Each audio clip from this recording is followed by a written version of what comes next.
Foresight's been involved in renewable energy and the energy transition for a long time.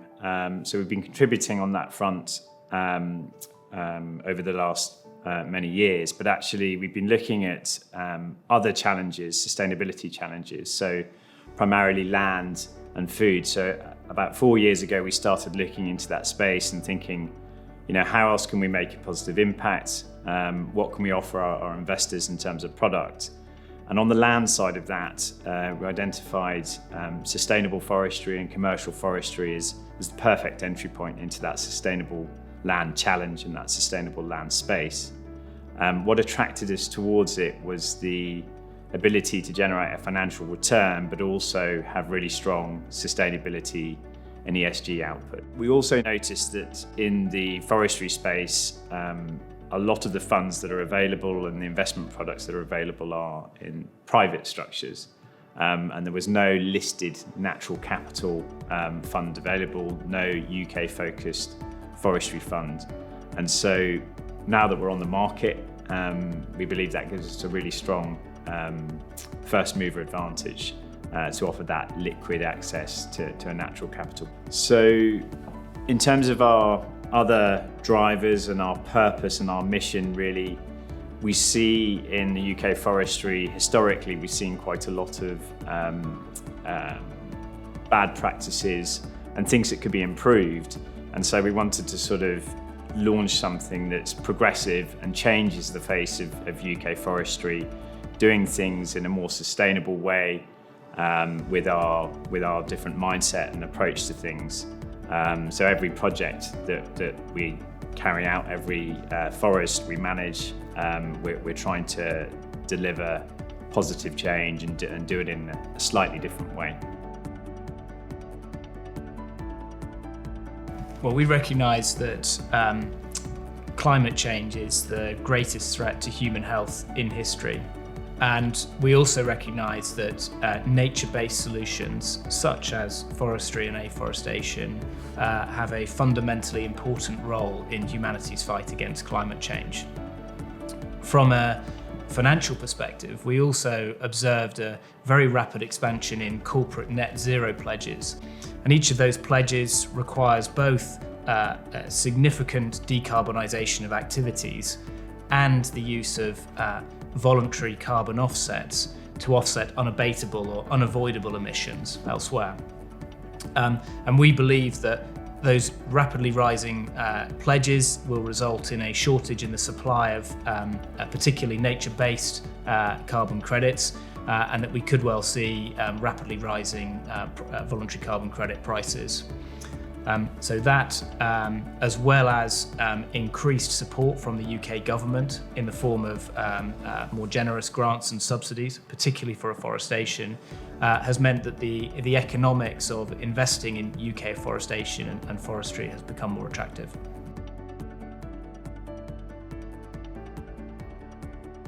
FSF invests into established forests, and these are forests with timber-focused trees growing at different age classes, and we will harvest the timber on a rotational basis to provide an income stream and cash flow for the fund. The other half of the strategy broadly is to allocate capital towards afforestation. So that's taking bare land, usually grazing or marginal grazing ground in the UK, and turning that into new forests and new woodlands. So developing that asset and changing the land use and putting new forests in place. When we do that, we capture voluntary carbon. We're given voluntary carbon units to recognise the carbon sequestration that those new forests will achieve. So when we look at that risk profile for investment, you've got your stabilising return from your mature forestry, but also you've got the high impact aspect of the new forest and the carbon sequestration and the biodiversity uplift that can be generated. From a returns perspective, we're looking to deliver a net total return of CPI plus 5%, and that's over a 5-year average basis, as well as the financial return that we're targeting we're looking to deliver really strong sustainability and ESG outputs. For example, our contribution towards the twin fights against climate change and biodiversity loss. So it's that blend of outputs that we're searching for and looking to deliver from the fund.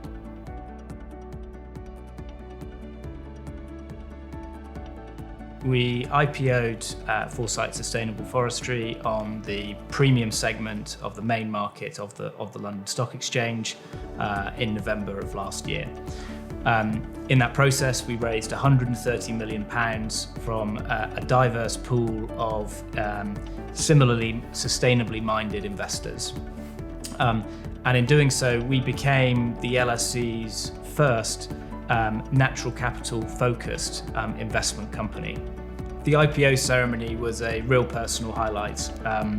It marked the culmination of several years worth of work and preparation to get to that moment, but it also marked an exciting new chapter for FSF as a listed entity. It's also a source of significant pride within the team that IPO has been recognised by 3 awards and pieces of industry recognition.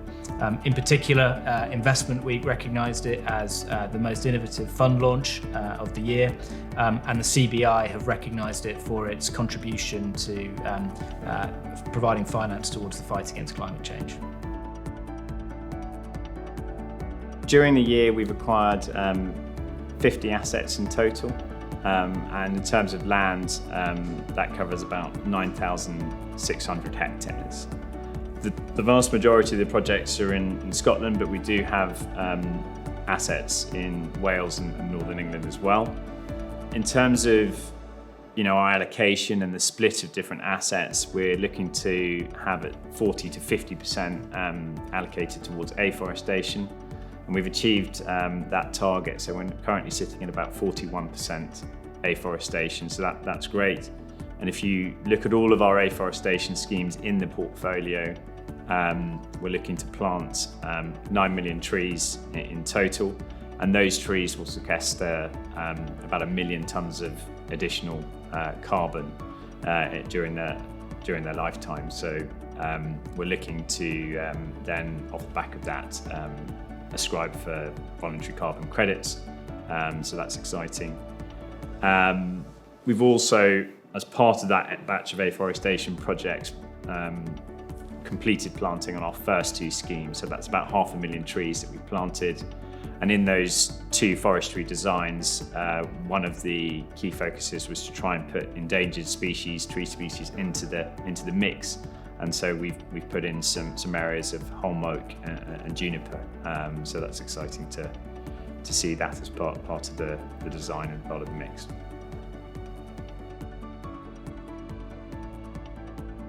So in the first half, we were focused on deploying the IPO proceeds, and we completed the seed assets transaction.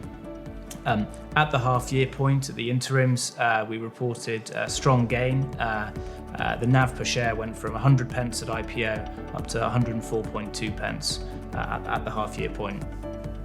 In the second half of the year, we completed the deployment of the IPO proceeds. We raised a further £45 million of equity in a placing that completed in June. We also secured a £30 million revolving credit facility. And during the second half, we completed the planting of 2 afforestation schemes, and pleasingly delivered a total return on those 2 assets of 89%. So at the year end, we've delivered some further NAV gains, now up to 105 pence per share. So I believe overall for the year it's been a strong year. We've delivered on our target returns. We've outperformed the FTSE All-Share, and it's been very pleasing to see how resilient Foresight Sustainable Forestry has been in the face of really quite extraordinary market conditions and volatility. We're hugely excited to have become the London Stock Exchange's very first voluntary carbon market designated investment company, or VCM. The VCM was designed by the London Stock Exchange to connect corporate entities who have made net zero pledges with investment companies who are investing in projects that directly sequester carbon from the atmosphere and generate voluntary carbon credits. It's an enormously exciting area and potentially a real growth opportunity for FSF in the future. So from a regulatory perspective, we're managing the fund in line with two European-based principles. So there's the SFDR Article 9 and also the EU Green Taxonomy. There are UK versions of that, but we're acceding and we're managing the funds in line with those European bits of regulation. So it's quite an ambitious target. Article 9 means you need to set out your targets and ambitions for the year or over the long term, and then you need to report against progress against those targets over time. So it's quite a high bar. Worth mentioning that Foresight is, as a renewables investor, we've been managing our Article 9 funds for quite some time, and so I think for some managers it would be quite challenging to report against that target and to have that level of ambition. But for us, it's second nature. We've been in the sustainability market for a long while, and so it comes naturally to us. In terms of actual examples of other things that we've delivered during the year, a few highlights for me. We've had school planting days, so we've had school kids coming down to help plant trees, working with our people on the ground there, our forest managers, and being educated a little bit about what the forest design is and those sorts of things. So that's been fantastic, and we plan to do more of those.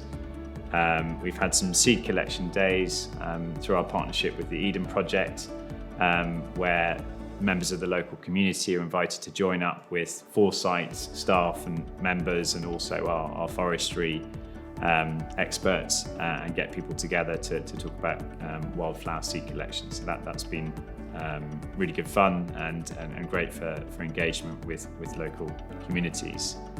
Another piece that's been good during the year is we've got a Highland estate which has got a really broad cross-section of scenery and landscape and different attributes and income streams. And we've been looking at how we change the land use in that, and we've completed our natural capital strategy there. So the game plan is set. We've been working with the fantastic staff on the estate to work out the plan, bringing in expert consultants and ecologists and foresters to set that plan. So it'd be exciting now to put that through into the execution stage. This year we launched the Foresight Sustainable Forestry Skills Training Programme. And that programme offers 3 fully funded weeks of training, skills, certifications, and the provision of equipment to 4 members of the local community. When we launched the campaign, it proved very popular, and we had over 50 applications for those 4 spaces. We've now completed the training program with those 4 candidates, and it was incredibly heartwarming to hear the first-hand impact that it's had on them, both personally and professionally. So looking forward, we'll be looking to significantly expand the scope of that training program, both increasing the number of spaces available next year, and also expanding the geographic scope from being just in Wales to being in Wales and Scotland. During the year, we've been engaging extensively with the community, particularly on our afforestation schemes. For every scheme, we always meet with the community at least once in person. And the purpose of those community meetings is to present a draft design and really to seek feedback and from the community, and see if there's any ways that we can adapt our design to their comments and feedback. And we've done that on several of our schemes.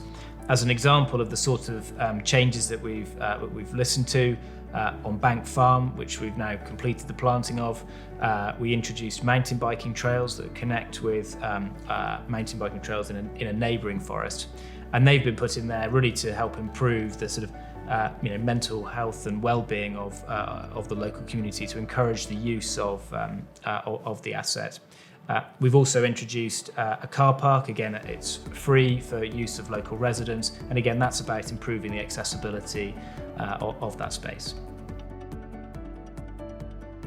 We've really hit the ground running. We've had a great start. We've had our first 2 schemes, planted, and see those trees growing away. But really, we're only just getting started, and we've got a big conveyor belt of additional properties going through that development cycle. So we're just looking forward next year to more execution, getting those trees in the ground, and getting more woodlands and new forests created. So that, I think, will be the big focus for next year. I think another really important area for us is when we bring these projects forwards, community engagement, education will be really important. Without a social license, we won't be able to develop sustainable new forests with good design. So it's really just, I think, probably just more of the same, but also trying to just raise the bar and making sure that we're taking on board people's comments, listening to the local authorities and the regulators, and making sure that we just deliver the best standard of UK forestry that we can. We've delivered and proven that the sustainable development of afforestation and sensitive development of afforestation land can deliver real-world social and environmental impact, whilst also delivering exciting risk-adjusted returns for our investors. So looking forward to next year, I'm excited to continue to see our conveyor belt of 25 other afforestation schemes hit those key development milestones and deliver both those social, environmental and financial benefits.